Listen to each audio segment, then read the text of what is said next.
Kakaibang saya ang hatid namin sa inyo ngayong gabi dito lang sa Talentadong Pinoy.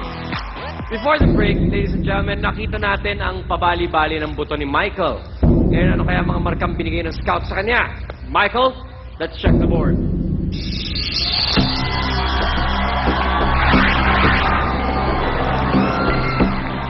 Okay, Michael, 1/3 pa lang yan ang iyong final score.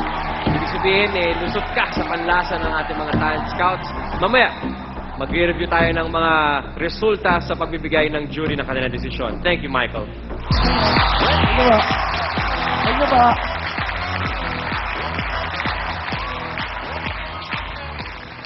Labis na paghihirap daw ang nararanasan ng ating susunod na mga talentado sa tuwing sila ay mag-iensayo. Ito po ang kanilang kwento. Kaya po misteryoso sa pangalan ng grupo namin dahil po ito pa ibig sabihin na pinaghalo-halong lalaki at mga Becky. Minsan nga po pa nagpa-practice nga po kami, nasa gilid lang po kami ng pabrika.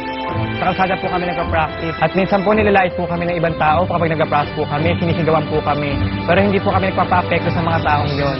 Dahil po, hindi po nila alam na lahat po ng Becky at mga lalaking kagrupo ko ay may tinatagong talento. At yung talentong yan ay ipapakita namin sa entablado ng Talentadong Pinoy. Reaching out and flying high with their routine, get ready for the original Misteriosa!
Wow! Sino yung... Basag! Sino yung nasa dulo ng bamboo? Pre, ayos lang. Apo. Hindi masakit yun. Ow! Kids, please do not try that at home. Woo! Anong masasabi ninyo, Scouts? Major outs yun! Tingnan mo, hindi mo mapinti yung mukha niya. Okay ka pa ba? Okay? Baka hindi ka makatayo. Kamag! Wow, that was, wow, nakakawaw yung ginawa mo. Pero, alam mo, yung mas nagustuhan ko, yung umpisa. Kasi first time ako nakakita ng Hindi or Hindu-inspired kind of a God dance.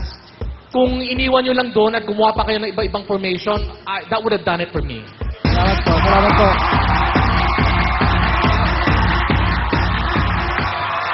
I agree completely with Direk. I was very impressed sa first part. If at all, ang only reklamo ko lang was na di-distract ako dun sa yung pinakaharap. Sino yung pinakaharap? Ako pa. Kasi parang sinasabay mo yung mukha mo, di ba? But that was still forgivable. Ang feeling ko lang kasi sa Hindu dance, the star should be the formation, no? The sharpness of the movements. And feeling ko kung kung plinay up nyo yun at tinuhog nyo all the way to the end, mas magkakaroon ng theme yung performance nyo. As it is now, para siya naging patsi-patsi, parang may simulang ganito, and then nagpalit kayo ng isip at nag-unggoy-unggoy kayo at hinagis-hagis nyo yung mamang kawawa.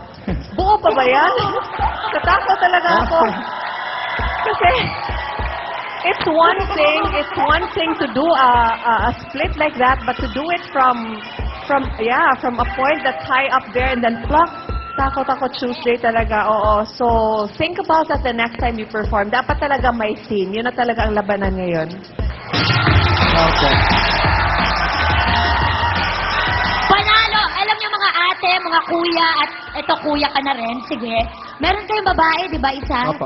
Napiletas di patatas kita, nadama ko, parang kakaiba ito. Gusto ko, tama si Miss Lucy, maganda yung simula, lalo na ikaw nung nasa harap ka, Shamsi. Ang ganda-ganda mo nung nagkagagal ka.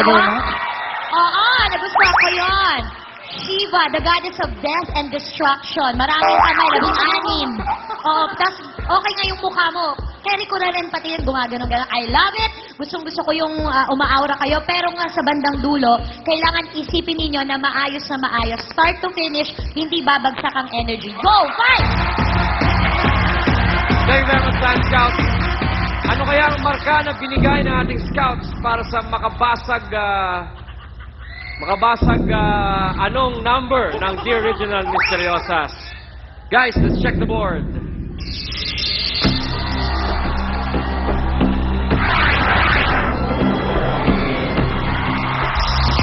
Okay. The Original Misteriosas, masaya ba kayo sa scores nyo? Masaya po. Okay, that's 1/3 of your final scores. Mamaya, hintayin natin ang desisyon ng jury. Magkita-kita tayo sa judging. Thank you, Misteriosas.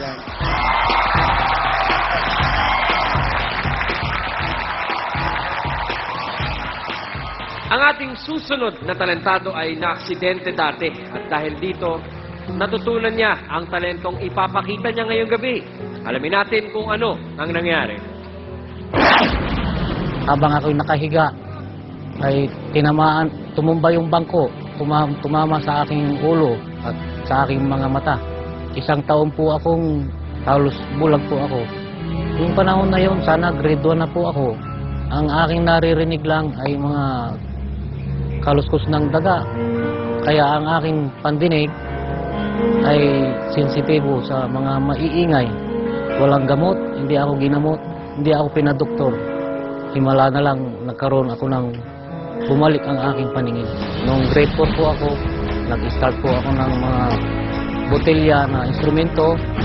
Nabigyan po ako ng talino, so in-improve ko na lang. Dahil yun po ang gift ni Lord. Ito po ay nagtuturo na rin ng music diyan po sa Siena College, Taytay, Rizal.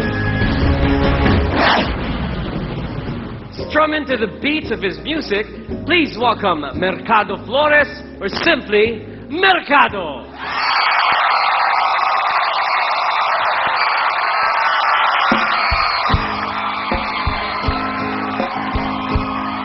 You sheltered me from harm, kept me warm, kept me warm. You gave my life to me, set me free, set me free. The finest years that ever knew were all the years I had with you. And I would give anything I own, give up my life, my heart, my home. I would give anything I own, just to have you back again. Is there someone you know you're loving them so, but taking them all for granted? You may lose them one day, someone takes them away, and they don't hear the words you love to say. 'Cause I would give anything I own,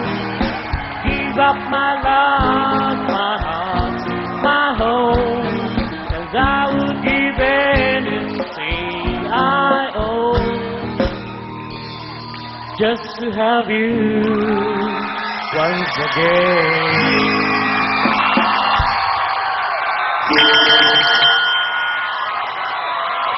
Mercado. Kuya Mercado, magandang gabi po. Scouts? Okay. Bang Mercado. Teka muna. Alam ko natutuwa tayo sa kanya.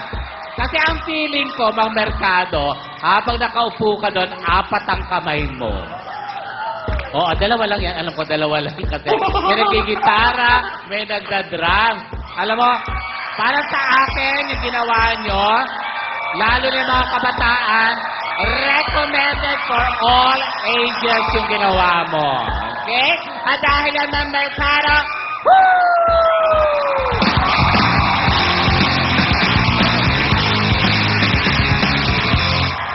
Okay. Mang Mercado, mukhang marami po kayong fans. Sumigaw nga kayo para kay Mercado.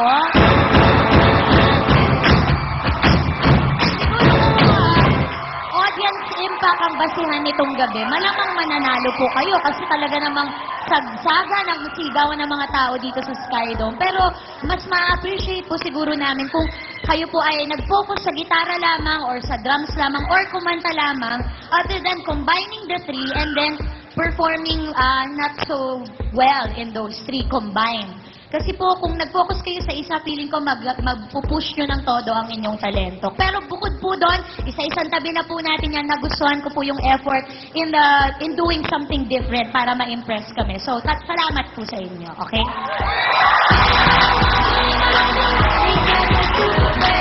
It's okay to do all kinds of things. For example, ang anak ko parati ko in-encourage. O gusto mo mag-taekwondo, sige mag-taekwondo ka. Gusto mo mag-basketball, sige mag-basketball ka. O gusto mo rin mag-gitara, go, guitar. Piano, mag-piano ka rin. Pero hindi sabay-sabay. Iba yung multitasker ka na daming ginagawa. Pero pagdating sa performance, better to concentrate on only one craft at a time. Pero ganun pa man, I'm sure proud na proud ang mga estudyante mo sa inyo dahil nakita kayo sa TV and sana makita din namin sila one day. Thanks very much, Scout. Okay, Kuya Mercado, alam na natin ang sinasabi ng ating mga gustong sabihin ng ating mga Scouts. Pero scores mo lang dapat natin abangan at malalaman po natin ang scores ni Mang Mercado sa pagbabalik ng Talentadong Pinoy.